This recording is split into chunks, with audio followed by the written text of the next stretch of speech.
I must speak to you about ragtime before we play the next number.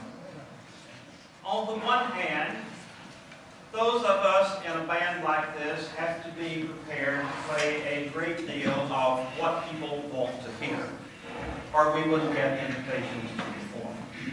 The expectations always include a lot of popular music, so we do that whether we care for the music or not.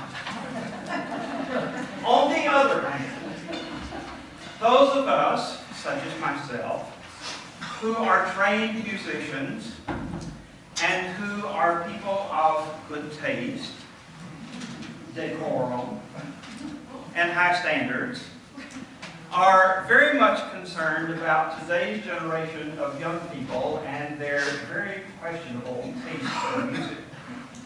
Have you ever listened to the somewhat naughty and vulgar lyrics of much of today's popular music?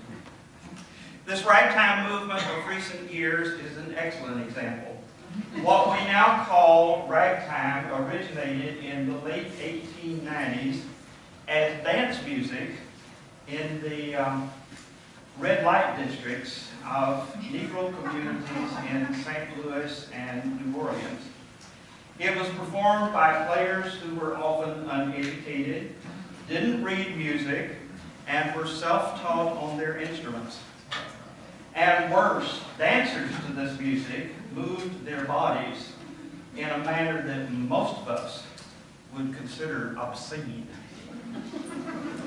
And so if you consider those origins and contrast it with the great music of established European and American composers, it's easy to see why discriminating musicians and discriminating audiences, not to mention parents such as yourself, think a bit unfavorably of this music and the dances that are performed to it.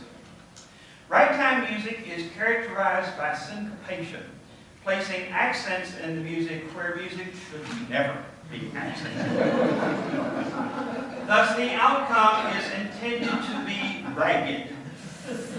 Indeed, this music was originally known as ragged time music, which in recent years, as we have a tendency to do with the language, has become not ragged time, but ragtime. Well, there is just no accounting for taste. Ragtime music has moved out of the red light districts to the most sophisticated dance halls these days.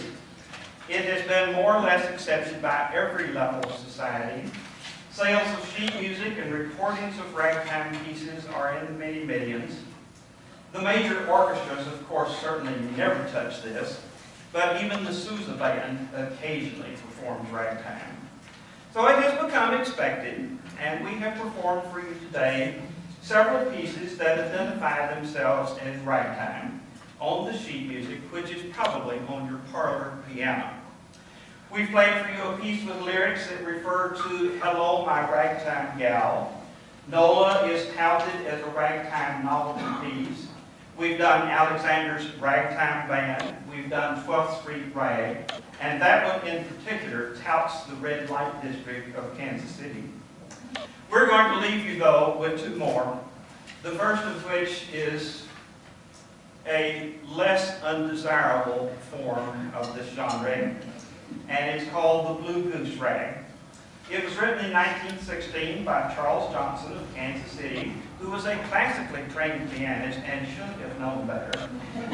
So he obviously did this for money, and he published it under a pen name of Raymond Birch, so that nobody would know that the real Charles Johnson, classically trained pianist, wrote this thing. But anyway, we have for you the Blue Goose Rag.